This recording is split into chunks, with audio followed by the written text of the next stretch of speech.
Hey everyone, Ariel Adams here with Superlative Podcast. Please listen to aBlogtoWatch's other podcast, aBlogtoWatch Weekly. We're talking about the latest watch news and reviews. Today, my guest on Superlative is Josh Shapiro, founder of J.N. Shapiro Watches. Josh, welcome. Hey, Ariel, thanks for having me. This is really cool. I was really excited to get you on the show after visiting your very impressive facility. I think that a really big important part of the story for everyone who's listening is to understand that you have made, I guess, the only real watch manufacturer in Los Angeles, maybe Southern California, maybe most of California. You can now make watches in Los Angeles, right? Yeah. A lot of work to get here, but yes, we're making a whole heck of a lot of a movement right here in Southern California. Now, the overall theme of the Shapiro brand is a very specific type of watch. And the idea is to feature your particular type of preferred craft, which is rose engine or guilloche engraving. You picked up this craft as a hobby. I was there early on. I remember in your garage and we were messing around and it was cool. Yeah. And you knew you wanted to make a watch back then. Now, similar to how other brands have certain types of crafts, which are a hallmark of their design, this is still something you do, even though you now have an entire team behind you, right? Yeah, absolutely. I still love it. I still try to get in there and do as much guilloche as I possibly can while still running the company. Is that still part of the plan that each of the watches in some version or some, magnitude, lesser or greater, will have your engraving work on it? Or is that no longer the case? No, it's still a huge goal of mine. There's so many things that we're doing in the watch, but it's still very much so a priority and a goal that I'm touching every watch in some capacity, in some way. It's kind of disappointing, when I first learned that Abraham Louis Breguet, at some point when he got so successful, didn't work on his own watches anymore. That was kind of disappointing. And I hope I can say I'm working on these watches for as long as I'm here. Tell me, what was disappointing about it specifically? I mean, he was in his time successful, of course. Oh, yeah, of course. It's more of like a fantasy. We all imagine when we think of George Daniels or Abraham Louis Breguet or these incredible watchmakers that they're there and they're working on the timepiece that you're buying. And, when it comes to the big Swiss brands, it's tens of thousands of watches and it's not possible for someone influential in the company to be working on every single timepiece. But there's still that romance, that romantic idea that the guy whose name is on the watch is actually doing something on the watch.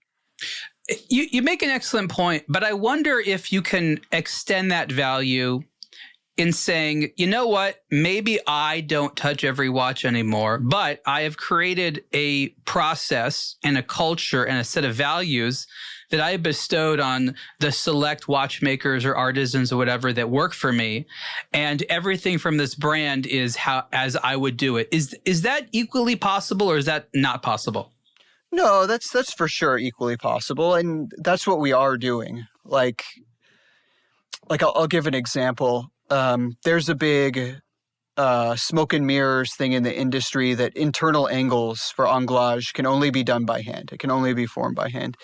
And that's not true. CNC machines are advanced enough now where you can fully form an internal angle on the machine. Oh, yeah. Easy. Yeah. And many brands are doing that. That's just the reality we live in. But we as a team decided that even though we have the machines that are capable of doing that, that's a really important aspect, doing those internal angles. And we had a whole team meeting about it. And we decided that we want to do the extra work to form those internal angles completely by hand. And it was an easy decision because not only did the team agree with me, but that's very much so how if I had the time to be doing internal angles on these watches, that's how I would want to do it. And so, yeah, what you're saying is true.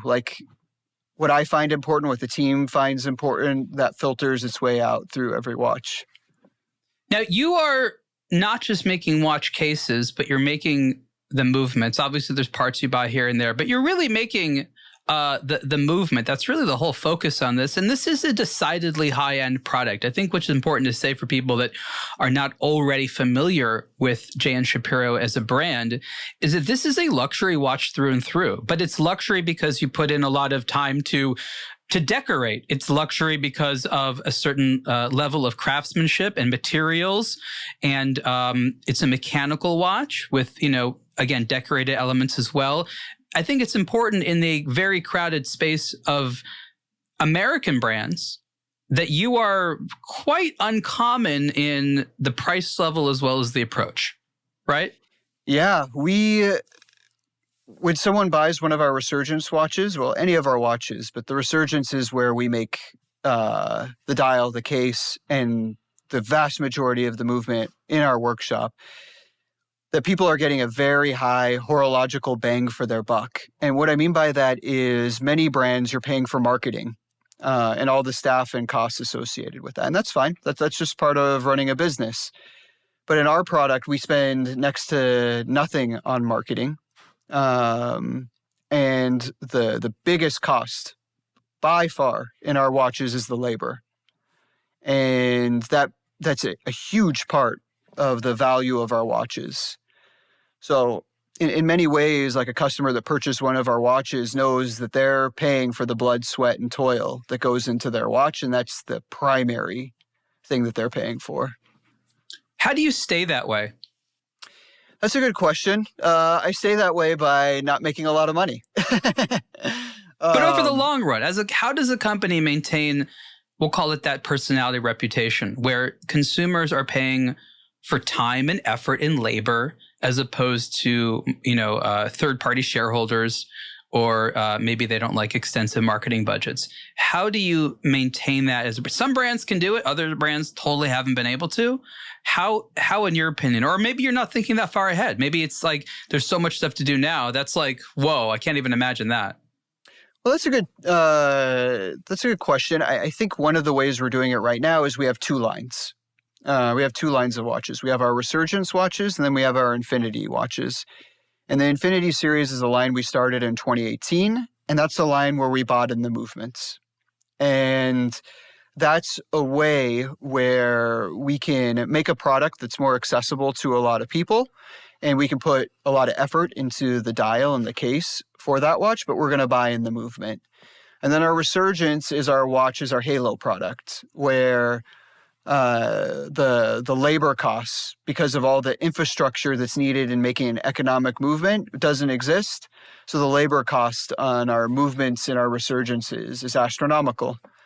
And that's how we can run this business. So that begs an interesting question. There's, I guess, multiple ways of growing or moving towards the future. And I think looking at a product like Resurgence, there's a different set of trajectories it could take. One, it could be something which is decidedly boutique by nature, meaning you have to limit the production. You could never afford to hire a team to make all those all day long because you make, like most of the parts. And then you build a larger collection underneath that has some of your made parts, movements you buy, which is fine. Most brands do that. Or you could transition away entirely from buying anything from anyone else and say, we want to be like a Grubel Force, which makes, in the hundreds, not the thousands of watches. And each one's going to have an insane amount of effort behind them, at different complexities. I guess there's more versions than that, but which of those models more appeals to you? Well, so originally I wanted to, and I'll be real right now, I wanted to do what Roger Smith had done, which is once he went to his Halo product, he never then went back and bought in movements or did another business plan. He just stayed at this extremely high level, kept the staff very small, kept the watches very small, and the prices extremely high, and was able to make that work. And frankly, I wasn't able to make that work with the Resurgence alone. Few people have, let's be honest. Yeah. If I had been able to charge, if the market would have been able to bear a $200,000 price tag on a Resurgence, I'm confident that as much work as we do on our $85,000 Resurgence is as much work as Grubel Force and Roger Smith are doing in theirs. Probably, yeah. But I just simply couldn't charge that much as a relative newcomer. And so I had to find other ways to make this business work, and I have. And the resurgence will go up in price over time. And we'll see. We'll see. We have plans to do much more in the resurgence line at a higher level. And not to keep on talking, but I recently went to Le Jouperet, which is our movement manufacturer in Switzerland. Yeah, great company. Yeah, great company. And they make over 100,000 movements a year. And they have about 130 people on their staff. And one of the things I found amazing was, we have 15 people on our staff, but we have about 1/3 of the machinery they do for what they're able to do for 100,000 movements. So we're an unknown amount of time, 10 years away from completely building a large enough infrastructure here where we could pivot to something where we're able to make slightly more affordable or maybe even affordable movements completely made, which hasn't happened in this country in 60 years. But we're definitely developing that infrastructure, and seeing that factory, made me realize the company is farther along than I imagined.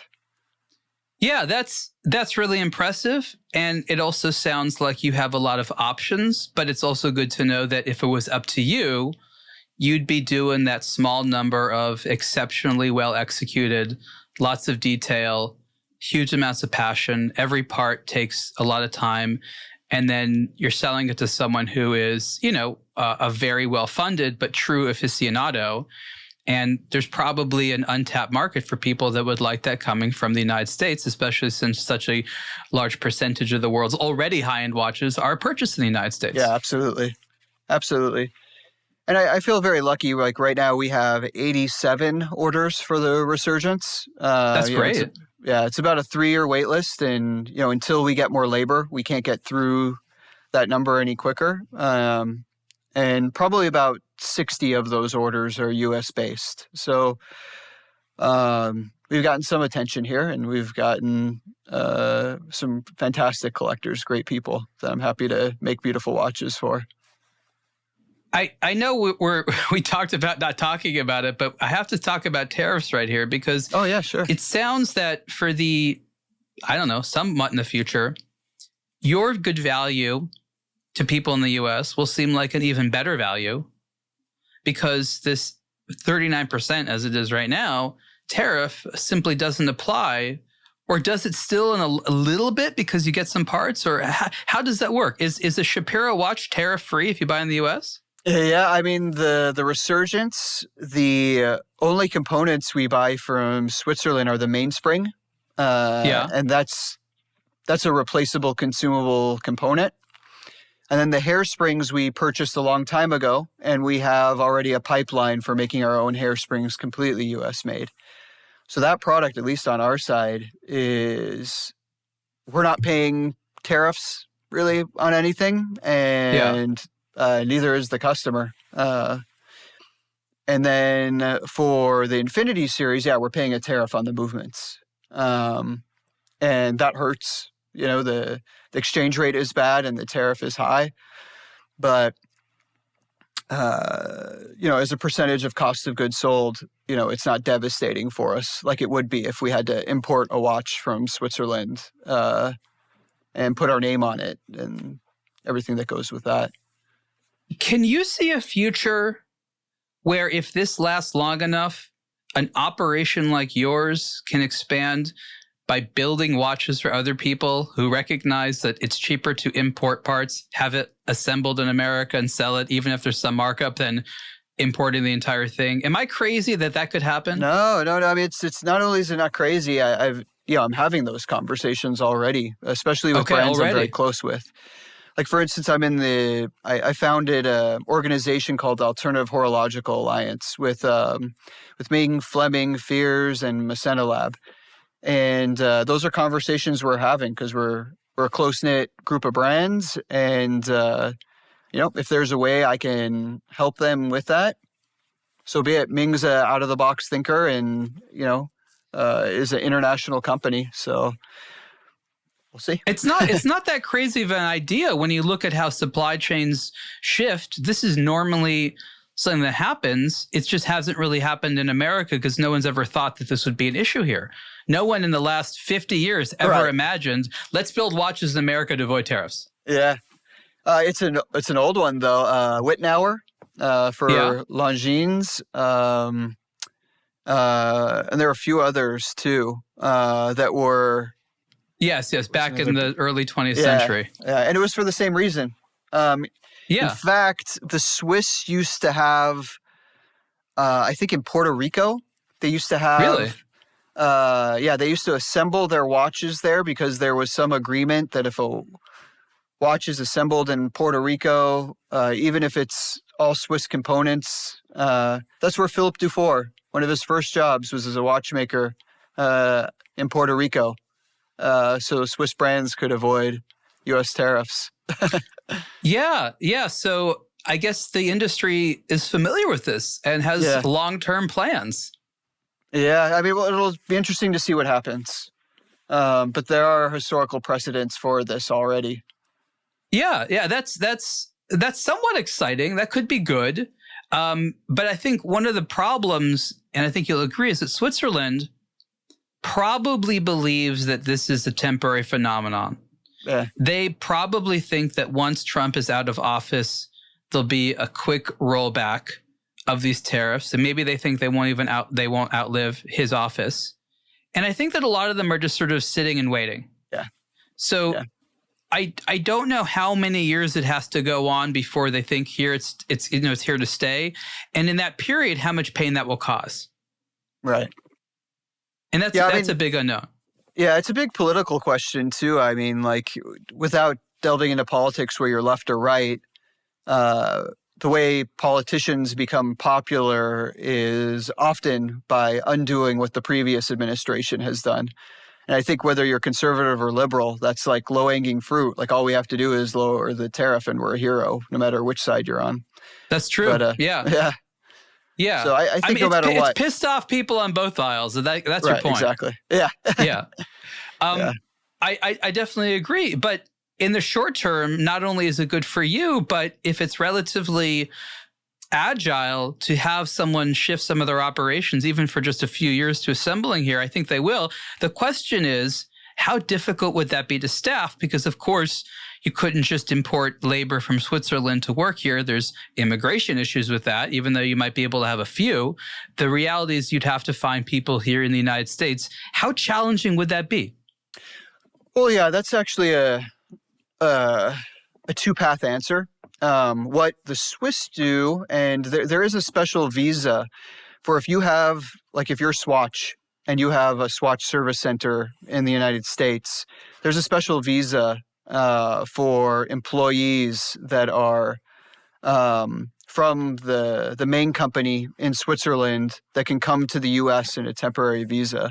So that's how a quick way that Swiss companies are able to staff it. And so it'd be the same here too. But the more important question that's more relevant is we have a huge watchmaking problem in the United States. It's in the Swiss's best interest to de-skill watchmaking so that the U.S. can be a quick turnaround spot for simple U.S.-based repairs. Yeah, we talked about this. Yeah, exactly. It's a huge issue. It's a huge issue. So the more complex repairs go back to Switzerland. The simple repairs, which are often movement swaps or hand swaps or case swaps, are done here by increasingly lower skilled watchmakers. So in short, we're Switzerland's cheap labor. As are other countries. Yeah, exactly. So that's good for the Swiss, bad for the U.S. So going back to the question, that means you'd have to hire from within the United States. There aren't a lot of people, and therefore a training element is required. If there is an expansion of your operations, it then would be logical that a school of some type, a training center, would have to be created. Now, all of a sudden, you're back to running a school. I know. But you can see that being something that could happen in the not foreseeable future. In the foreseeable future, yeah. Not even, I mean, I have like real plans for it too, in that my father and my grandfather have a plot and land in South El Monte. We used to have a family sandblasting business on that land. Oh, interesting. They were real blue collar, my father and grandfather. My grandfather started this business, and the streets were in real poor condition, and it was unincorporated LA. So he actually founded the city of South El Monte and was its mayor multiple times. But he was a complete machinist, blue collar background. So we have this chunk of land that the business used to be on that we're just renting out as warehouse. How far is that from you? That's about 45 minutes away. That's not too bad. Yeah. And so my dream is to turn that into a school, to honor my father and my grandfather and make it a CNC school for machining, for lost arts, blacksmithing, sword making, and of course, watchmaking. Sword making? That's cool. Yeah. People make a great living off of knife making and sword making. Every watch guy I've ever met also likes blades. I don't know why, but every single one. Exactly. If you're a great machinist, if you're a great CNC machinist, if you're a great manual machinist, if you're a great blacksmith, if you're a great knife maker, if you're a great watchmaker, you'll never be hungry. Doesn't matter if you have a college degree or not. So in Switzerland, like you can just phone up the canton and be like, hey, we want to build this thing. Help us out with tax incentives and money. Yeah. And they'll help. US doesn't have that, right? I mean, not really that I know about. No, I mean, I've looked at grants and what grants are available, but there's not Slim really pickings? Anything. Yeah. For the school, though, I might be able to go to the city and say, hey, there's nothing like this. I want to build this. Can you guys help me out? But then you'd have to deal with LA politics, and that has a bad reputation for being highly corrupt. Right. That's a very interesting place to be, to want that and to not have a clear avenue of how to do it, even though it could be very profitable. Yeah. Well, I mean, it's, I've started the nonprofit for it, and, that's in the 10-year plan for sure, is to do something. I think it makes sense if those people would have jobs waiting for them in the same area, right? Like if they knew that once they finished it, there's a job at one of your facilities to do something, make watches for a brand, that would start to make economic sense. You would even be able to get investors at that point because they're like, I have something for them to do right away to make money. Yeah, exactly. It's sort of this theoretical, like, let's re-examine the arts. No, it's, you have to position it as a trade skill for jobs that are waiting for them. Exactly. And what's incredible is I get, a handful of emails a month from people interested in learning watchmaking. And so I just refer them to the existing schools, but you need to add a list for potential students. I know. Yeah. Start the email marketing now. Right. Exactly. The Shapiro Academy. Yeah, I don't know.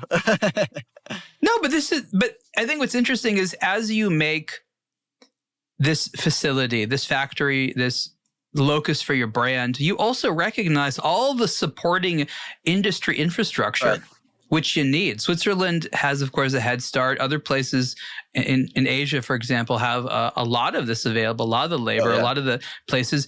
To restart something like this in the United States requires a bunch of different people doing a bunch of different projects, a lot of coordination, a lot of moving parts. There's no one company that can do this.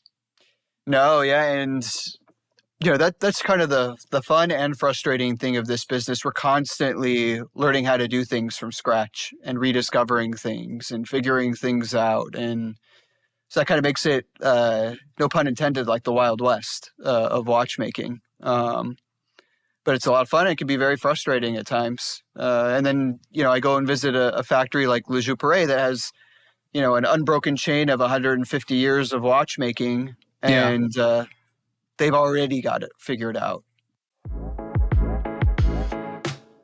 Jack Mason is an American watch company. Founded in Dallas, Texas in 2015, Jack Mason recently celebrated its 10-year anniversary. In that time, Jack Mason has been designing and building watches while revolutionizing what it means to be a modern American watch brand. Real watchmaking in the United States is making a comeback. The U.S. once produced more watches than any other country in the world. Today, grassroots efforts by passionate people such as the team behind Jack Mason are bringing back the art of timekeeping to American shores. Jack Mason designs and assembles many of its enthusiast-grade timepieces in-house in America. Every year, the company works with more and more American suppliers to create its reliable products with more homegrown parts. The dream at Jack Mason and its community of like-minded companies is to fully produce, test, and service all of its watches with local partners and talent. It's happening fast. Be part of the movement and check out Jack Mason, an American watch company's latest models, such as the Pursuit Aviator and the Stratotimer GMT. Visit jackmasonbrand.com. So let's talk about the consumer a little bit. Who is the type of person? You said that a lot of them actually leave the United States. What do you understand about the person who likes what you do? It's not so much as tell me a profile about who buys your watches, but I'm interested in who you appeal to and what that teaches us about you. Because when you see consumers get excited about you, you're obviously learning something about yourself and you're understanding the people that you relate to. Who are you relating to and who are some of your bigger admirers? Yeah, I'd say the biggest underlining theme for all my customers is they're entrepreneurs in some way. Whether they run a law firm or whether they are the head of a big tech company, or maybe they're the head of their own music company and they have a band or whatever it is. It's I think people that they almost want to live vicariously through what we're doing. You know, they run a business, whether they love it or don't love it. They wish they were working with their hands. They appeal to the craftsmanship of what we're doing. And so that's a big aspect of it. And also the story, the watches, the level of finish we do to it. But there's something romantic about nearly everything of a watch being made under one roof and people that are pouring their heart and soul into a highly complex item for them. Now, the people that work for you, I was really delighted to meet everyone. And one of the things I noticed, and we even talked about this, is how everyone has like other hobbies. Yeah. Right? Like watches is part of it, but everyone sort of brings their hobbies to work, which I thought was really, really cool. Yeah. Talk a little bit about how having a team of creative people who have a lot of passion, a lot of interest, why was that the right approach for how to staff Shapiro Watches? Oh, yeah. So, you know, that's a huge part of this business is the people. Like very early on in business, I was given the advice that if you want to be able to grow and have a successful company, you need to hire people that are smarter than you and more talented than you in things that you can't do, whatever that is. And so across the board, my team is immensely talented. You know, I tried my hand in everything in making a watch. And the only thing that they haven't all overtaken me on is guilloche yet. And then on top of that, you know, when I'm hiring people, I'm looking for people that really live and breathe what they do. So almost every single person in the company has some interesting, crazy hobby that not only does it add to their personality as a craftsman, but it shows that they're kind of always in that mindset. So we have people that, you know, make RC cars or astrophotography or make their own pool sticks or, you know, one of my watchmakers is going to industrial design school. Another one paints Warhammer. Everyone has some sort of interesting thing they do when they're not at work. And I think there's a certain type of personality that's attracted to working to a startup company that makes watches. And it's also a certain type of craftsman or watchmaker that doesn't want to be at Rolex and instead wants to be out here in the Wild West. Yeah, everyone has definitely a West Coast vibe to them. And what I mean by that is self-confident but practical. Definitely doesn't want to be told what to do. Definitely feels that they want to have a space to develop and to explore. And you seem to be giving that to them. Everyone seems to have interesting challenges to work on. And you're not there breathing down their neck how to do it. You're saying, someone has to figure this out. That's what you're here for. Yeah. Tell me how I can help. And I again, that's just sort of the sensation I got when I was there. I try to treat my team in a similar way. Being an incubator for talent, that's sort of the way I think about it, is the right approach when you are building stuff that doesn't really have a model. You can't say to these people like, hey, go copy that company or go copy that thing. Like you have to invent it as you go along. And to do that, you have to bring in perspectives from other industries. So having other hobbies is great, or being confident in yourself to fix the problem. In Switzerland, one of the issues is everybody looks at what has been done before, so they're so afraid about trying something new. Like, who am I to come up with a new way to make watches? Right. That's all you guys have. Yeah, right? Exactly. I remember years ago, I visited, I think it's gotten better since now. Actually, I know they have, but the early watchmaking facility in Moscow of Konstantin Chaikin. Oh, wow. Okay.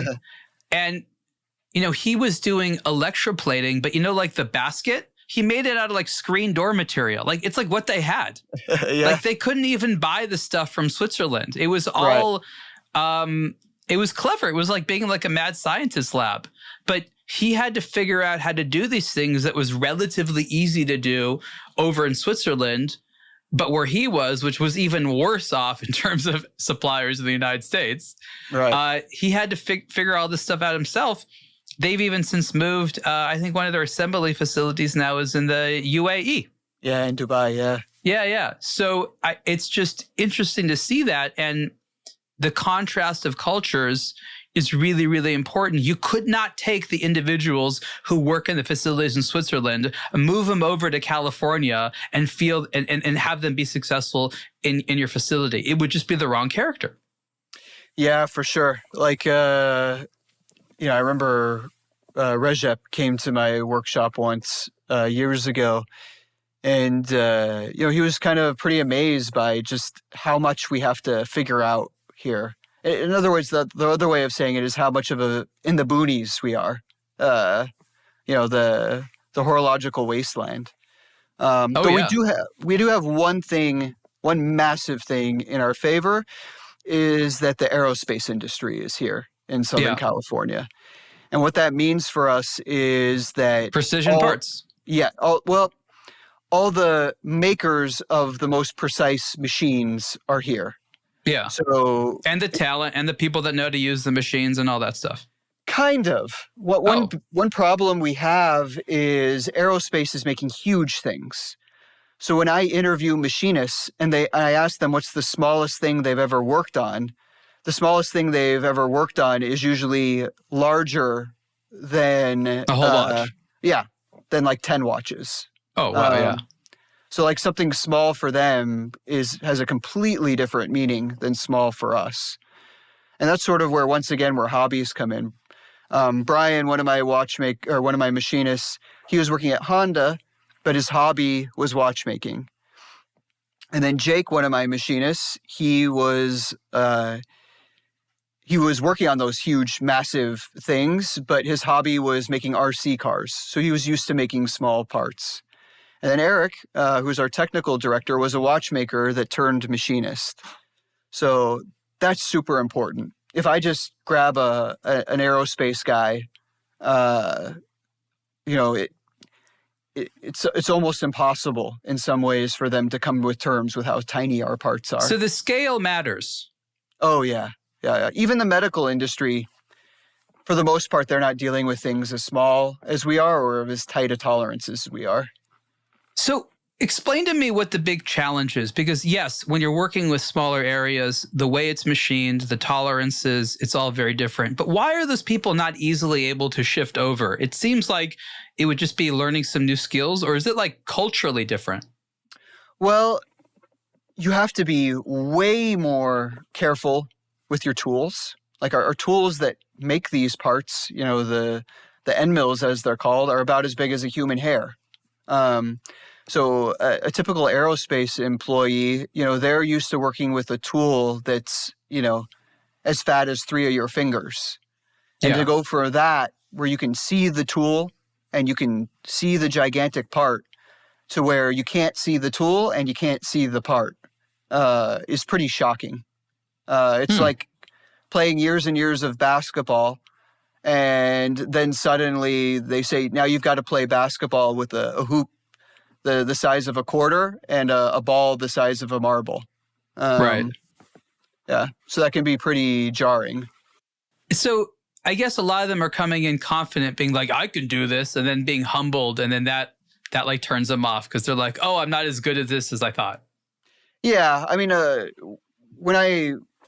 machinists in particular, that's the fun one to interview. And I just screen out a lot of people very quickly. And when I have interviews with them and we show them one of our parts, and we say, would you make this? And, they give suggestions. And then I say, oh, by the way, that's the size of Abraham Lincoln's nose on a penny. And then they're like, I have no idea how to make that. And when when they give up in an interview, I know that's probably not a good fit for our team.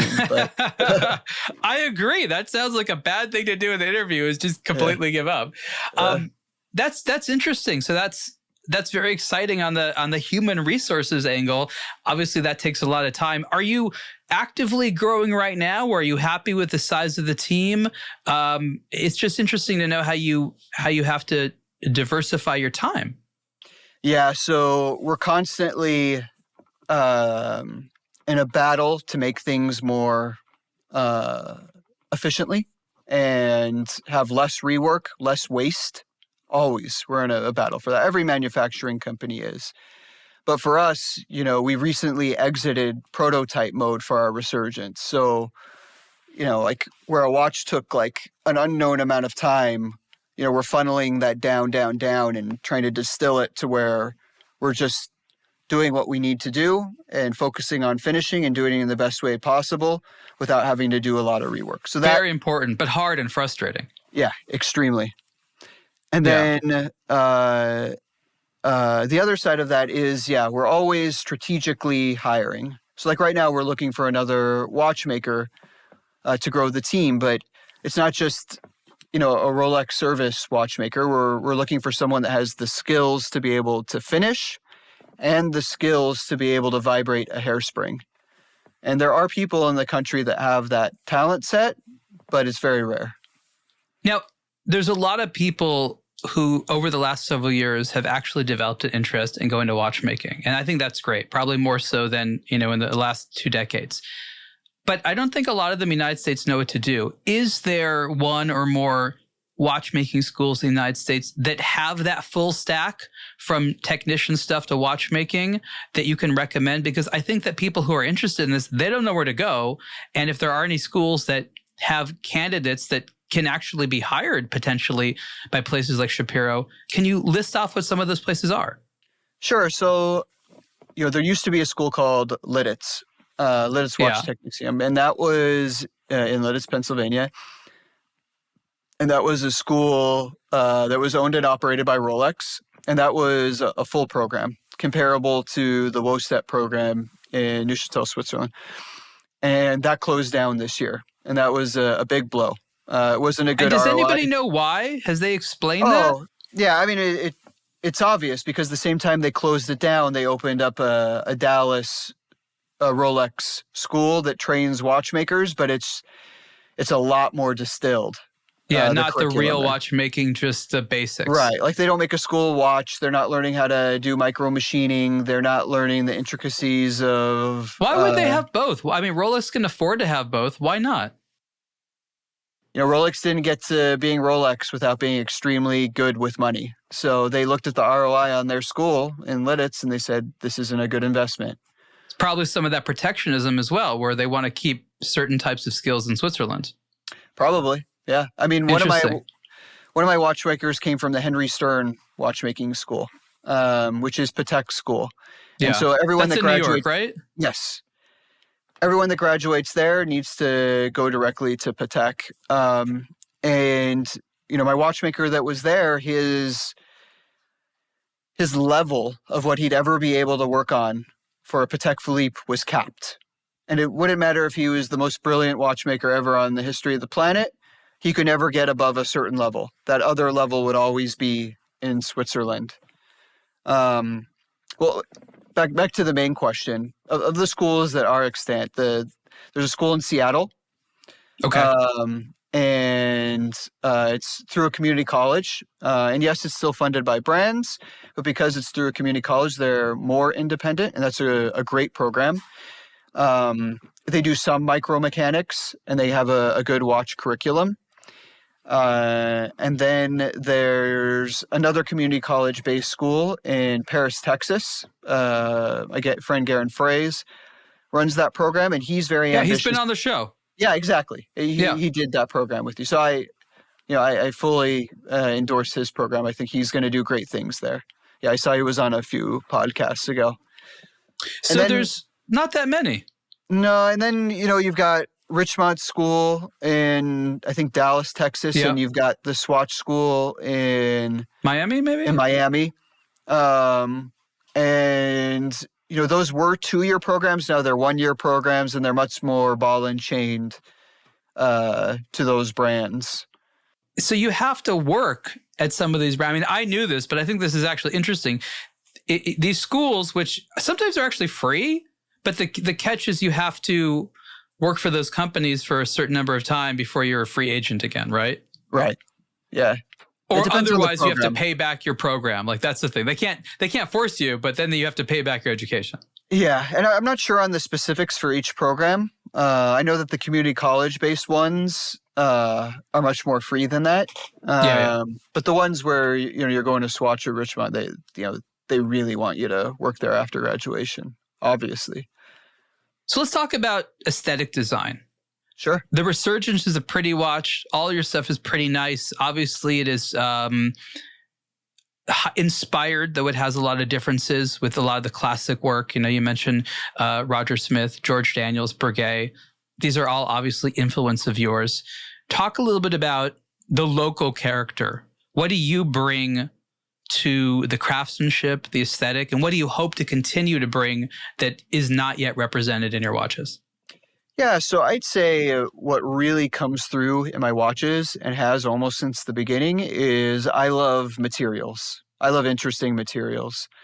So we've kind of taken this classic aesthetic and done all sorts of wild things with it, with different materials, whether that's zirconium or meteorite or tantalum or whatever fun materials we work with in different colors. And so we've really pushed the envelope in there. And I think we inspired a lot of other brands to take the classic dress watch approach and do creative things with it. And, we have our own unique font. And then in the Resurgence, we're doing lots of unique things that no one's ever done before, or taking things that existed in the American watchmaking scene and modernized it in our own way. So, for instance, on the Resurgence, we have guilloche on the mid-case. And that was something that no one had ever done before. Doing hand, reel, Rosingen, guilloche work on the mid-case. It's really nice, too. Thank you. Yeah. And then, on the back of the movement, we have our damascening, which is something that used to exist on American pocket watches. The Swiss took that and turned it into Côte de Genève. And it's basically a combination of guilloche and Côte de Genève. And so we have these beautiful wavy lines on the back of our movement. You don't see anyone else in the world doing that. And so that's something we take a lot of pride in. Or even our wheels. We make our wheels on our watches out of 14 karat gold, and all the spokes are rounded, just like you would have seen in an old American pocket watch. Whereas everyone else in the industry does flat wheels or flat wheels with anglage. And then, the rounder one's a bit nice. It's a bit nicer. Yeah, we think so. And it makes them feel more substantial. The kind of flatness doesn't really work on their face. It's obviously very industrial, but seeing those round spokes on anything works better. Yeah. We're really proud of those. So who does the actual finishing? I mean, I think it's important to say these parts are first machined, but then to decorate them, oftentimes a person has to sit with a small tool and work on it for sometimes long periods of time. Is that a shared responsibility? Do you have one decorator? How's that work? No, so first off, we have Arthur Akhmev, who's been working with me since you introduced me to him. Yeah. And Arthur has his own brand and has been working part-time with me for years and years and years. And he's an immensely talented hand engraver, makes absolutely stunningly beautiful watches. And he's really grown. You know, when we started working together, he had never done black polishing or blued hands. And, you know, together as my brand grew, like he gained all these other skills. And now he's an incredible englager and black polisher and adding that to his repertoire of skills. And then we have Spencer, who's an incredible watchmaker, but has a real penchant for hand finishing and incredible. And same with Hudson. And they both came out of the Lidditz School of Watchmaking and love finishing. They took an englage class that I hosted in my workshop with Philip Narbel. And so they're great watchmakers that the main thing they like to focus on is finishing. And then our other watchmakers too are also capable of doing levels of finishing. You know, if you mar a hand when you're sizing it to fit onto a watch, you want to be able to refinish it yourself. What are some of the harder elements of finishing? Because some of the top brands obviously make a case for their prices with finishing. Group of Force, again, comes to mind as an incredible finisher that I admire. You know, you're using people that have some skills. You're obviously developing a lot of things in-house. You know, how hard is it? What else do you need to do in terms of bringing in facilities, machinery, people to get the finishing to be even further? Because again, it's not easy to do. It's not just a matter of time. There's a lot of elements. And again, I think at the level you want to go, finishing is a huge part of it. It's not just the design or the materials or the complexity of the watch. It's how beautiful you make it. Yeah, I was talking with Philippe Narbel about this. You know, he's one of the best finishers in the world. And he kind of said that he thinks about 1 in 1,000 people have the necessary skill to be able to do englage, for instance. It's very specific. Yeah. And I kind of like it to the athletic world. You know, it takes a certain amount of kinesthetic awareness and ability to be a high performer in a sport. Like you have to really know where your body is and where it's positioned. And when it comes to filing an angle on a watch, you've got to be able to control the angle of your hand perfectly to be able to get the angle consistent again and again and again. And some people just naturally many people don't have that awareness of their body to those, like, you know, it could be tenths of a millimeter adjustment in your hand to get the perfect angle for something for englage, or when you're flat polishing to be able to keep that consistent. So there's a lot of human ability and skill that goes into being able to finish things by hand. So can you just put someone down and tell, or does someone actually have to do it for a bunch of years and then you know? No, you can tell pretty quickly. I used to be a track and field coach. I used to coach the pole vault. Okay. And pretty quickly I could tell who's going to be a talented pole vaulter and who's not. It's the same thing with watchmaking. Basically, you have them file something, and you can kind of tell by how they hold the file and how precisely they're able to file something, whether they have the attention and whether they have the patience and whether they have the hand skill ability.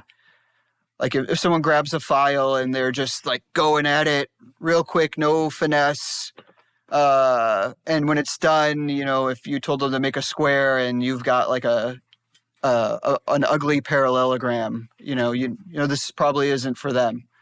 Versus someone that sits there and gets a perfect square on the first try, it's like, okay, yeah. So you know what to look for. And again, as you speak, I realize that your background as an administrator in education allows you to recognize, the aptitude of others. And I think a failing of a lot of people in this field is their own exceptionalism makes them narcissists, and they can't really see other people. Therefore, they can't build up teams. Yeah. It's not really a criticism, but it's a natural outcome of being so into yourself and what you're doing that you can't necessarily say, who can help me? Who else is good? Maybe you feel threatened. You, from the beginning, recognize that this is not a one-man show. It doesn't need to be that. It has to be a bunch of people. Do you agree that your professional background has allowed you to not fall into some of the traps that other entrepreneurs in this space can find themselves in? I think, I got lucky in a few ways. Running a school and hiring a teaching staff, that was a big help in that I had some experience hiring. And I understood how important it was to have a great team chemistry. And then on top of that, David Lindau, incredible watchmaker, clockmaker, guilloche in this country, he gave me great advice early on, which is any craftsman that looks at their work and says, this is perfect, it's so incredible, this can't be any better, has immediately capped their skill level forever. And any craftsman that looks at their work and says, this is good, this isn't, I can improve here, I like this, that person has the capabilities to grow. And so that's what I look for in employees too. If someone comes up to me and says, I'm the world's best watchmaker, I don't even need to interview him at all anymore. First off, do people say that? Is that a common opening? If anyone ever did, they wouldn't be working for me. Maybe they are, maybe they aren't, but someone with that mindset isn't going to be a lot of fun to work with. So let's finally talk about the topic of where people buy J.N. Shapiro watches and how you decided to do that. This is an era where you can do crazy stuff like open a watch factory in Torrance, California, but you can also sell watches pretty much any way you want. There's traditional retailers, there's direct to consumer, there's all kinds of permutations of that. What is you and your team's preference on how to sell watches, and how might that change in the future? So originally, I didn't have the margin to have a lot of retailers. So almost everything was direct. And now, especially in the post-COVID world, and as the company grows, I've really started growing the retail network. So I think I counted earlier today. I think we're up to 9 retailers in some capacity all across the globe. Asia, Middle East, Europe, United States. And, you give up margin, but in exchange for that margin, you're getting a sales staff that I'm not paying for. Right. And so that's valuable. And it gets the watches on people's wrists, and it gets to people that I couldn't get to myself. And so, yeah. I think that's a wise approach. I've always noticed how difficult it is to sell watches, sometimes how expensive it is, and sometimes how the culture of selling watches couldn't be more different than the culture of making watches. And so the companies that decide to do it all themselves, my first reaction is shock. It's like, why do you think that you're going to be good at that? Because I can see the attraction of wanting to make more money, but the reality is you end up probably spending more and having to have the staff and the culture to sell. Whereas it's complicated enough just to make watches.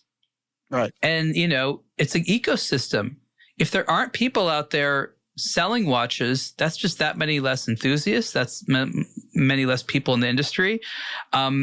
It's healthy to do it that way. So you have stores. How many stores, and how do you choose those? You're good at hiring people for your staff. Are you good at interviewing potential people to sell your watches? Yeah, so when it comes to that, how do I put this? I like dealing with retailers that I would want to go grab a beer with. Okay. If I wouldn't feel comfortable going and grabbing a beer with the retailer, I'm not sure I would feel comfortable them having my watches, because that retailer is going to need to be able to communicate what we're doing, which is not bling. We're not, that's not us, right? So someone's going to have to convey like the heart and soul that goes into our watches. And so if that retailer doesn't have a heart or a soul, so how is that bling might be sold? hard. Because your What's that? watches, so how is bling sold? Because a lot of your watches are gold, precious materials. What would be a retailer? What would be an example of a retailer doing selling bling? I have no idea. Okay, no, it was a very specific thing. You're like, I don't want you. My watches are not bling. Yeah. What would disqualify somebody from having a drink with you? I think it's like a level of phoniness or a level of I'm here to make a sale. Yeah. You know, as opposed to get to know you, connect with you. Right. Exactly. Yeah. As we're having this conversation, there was a point years ago where I went into a Patek dealership. Patek retailer, and I wanted to buy a watch. I had just sold some machines and had some money. And I remember the salesman there was like, man, you've got to get this watch. You're going to be the coolest guy once you have this watch. The coolest guy, really? Yeah, and I was like, this is an interesting sales pitch. Like, this is interesting. Yeah, I don't know. Did you buy the watch or not? No way. So how would that have been better? How did you want that Patek experience to go? I'd already been into watchmaking. So, I mean, like, I would have wanted like a deep conversation about the craftsmanship of the watch. I think how it was made, how it was made, and what stuff makes like it that. Special? Why is it this expensive? What justifies that price? How many retailers have you met that can do that? Because that's obviously great to do. Is that a rare skill? So they've got to be able to understand what we're doing enough to convey that to the customer. Yeah. Because there's no way. There's no way if you just put a Rolex and my watch next to each other, and the guy knows exactly what a Rolex is and what it represents and what our watch is, and you just say, hey, this is a $85,000 watch from California. It's cool because it's made there. And here's a Rolex. No, I mean, that retailer, that salesman's got to be able to go in there and point out all the things that make it amazing and special. And so why it's worth that much. How do you prefer to teach the retailers that? Do you bring them over to your facility? How do you indoctrinate them into the way of J.N. Shapiro watches?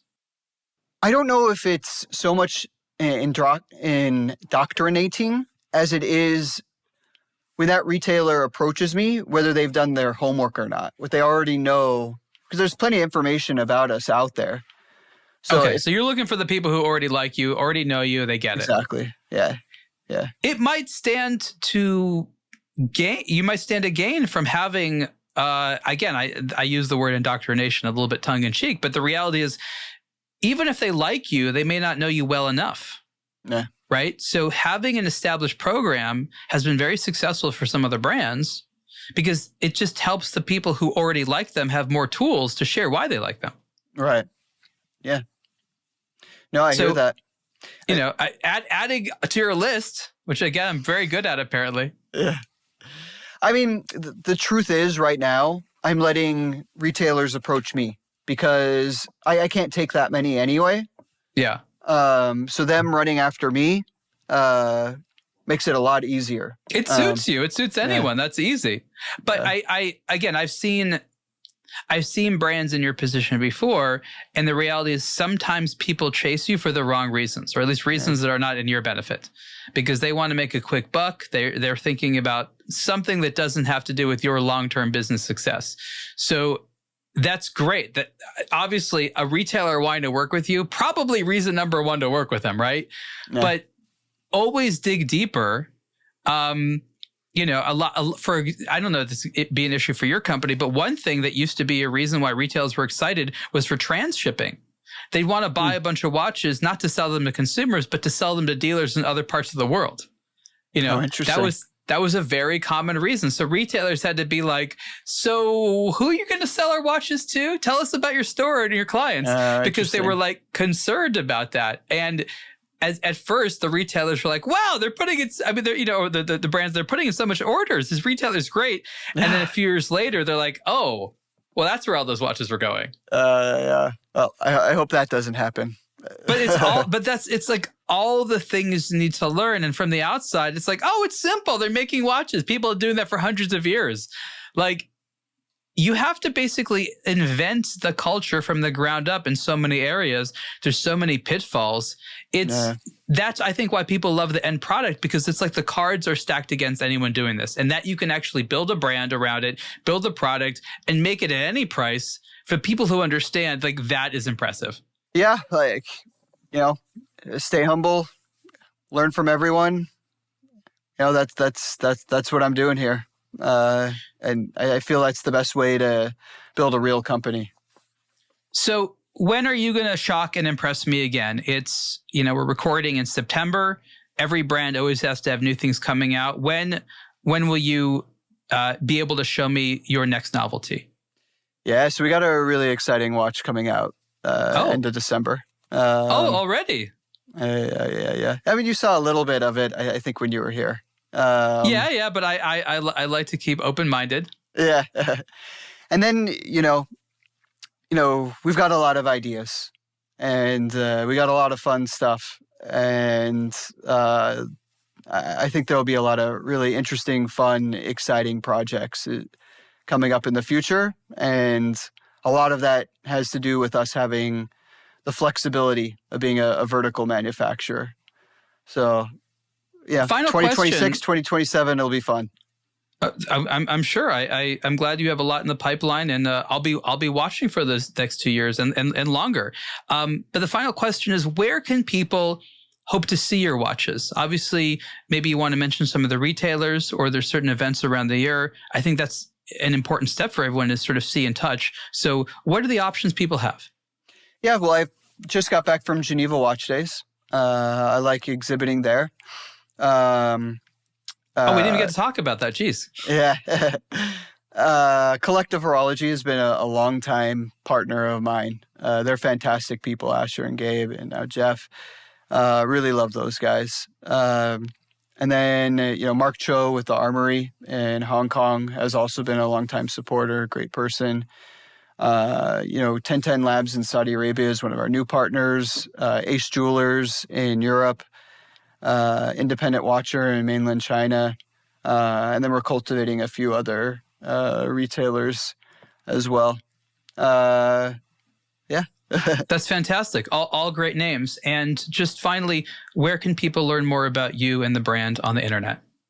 Yeah, so we have our website, JaneShapiroWatches.com. We have our Instagram, same name. And there's a lot of great articles and blogs out there. Of course, starting with the very, very first article ever written on us, which was on aBlogtoWatch, June 1st, 2018. Yes. That's the best way to learn for us. Very, very sweet of you to remind people that this has been the Superlative podcast interview with Josh Shapiro of J.N. Shapiro Watches. Josh, thank you so much. All right. Thank you so much, Ariel.